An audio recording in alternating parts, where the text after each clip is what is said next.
তো good morning everyone, সকলকে আবার একটা নতুন ভিডিওতে স্বাগত জানাই।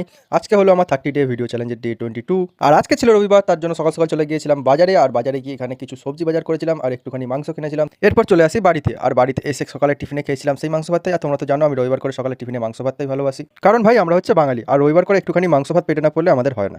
আর এরপরে ঝটপট করে রেডি হয়নি আর তারপরে চলে যাই দোকানে। দোকানে আজকে সকালে একদম ফাঁকা ছিল, মানে সেরকম কোনো কাস্টমারই ছিল না। ওই দু একটা মাঝে মাঝে আসছিল, কারণ আজকে সকালে আমাদের এখানে ডক্টরবাবুর বসার কথা ছিল, কিন্তু উনি আজকে বসেননি, যার ফলে একদমই ফাঁকা ছিল আজকে বাজার।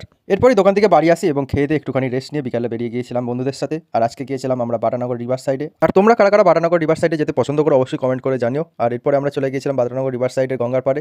গঙ্গার পাড়ের দৃশ্যটা খুবই দারুণ ছিল। আর এরপরে ওখানে হঠাৎই একজন এসে আর হনুমানগুলোকে খেতে দিচ্ছিল পাউরুটি, যেটা দৃশ্যটা কিন্তু খুবই সুন্দর ছিল।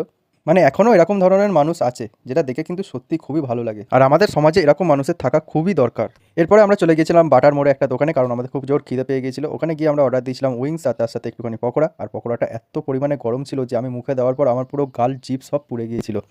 বাট খেতে কিন্তু খুবই সুন্দর ছিল পকোড়াটা। এরপর সন্ধ্যাবেলা যথারীতি চলে যাই দোকানে। আর সন্ধ্যাবেলা একটুখানি বেশি চাপ ছিল, কারণ সন্ধ্যাবেলা আমাদের ডক্টর বসেছিলেন আর তার কয়েকটা প্রেসক্রিপশনও এসেছিল, যার ফলে সন্ধ্যাবেলাটা একটুখানি বেশি কেনাবেচা হচ্ছিল। চলো আমি একটু দোকানদারি করে নিই। আজকের মতো ভিডিও এতটাই, দেখা হচ্ছে পরে, বাই।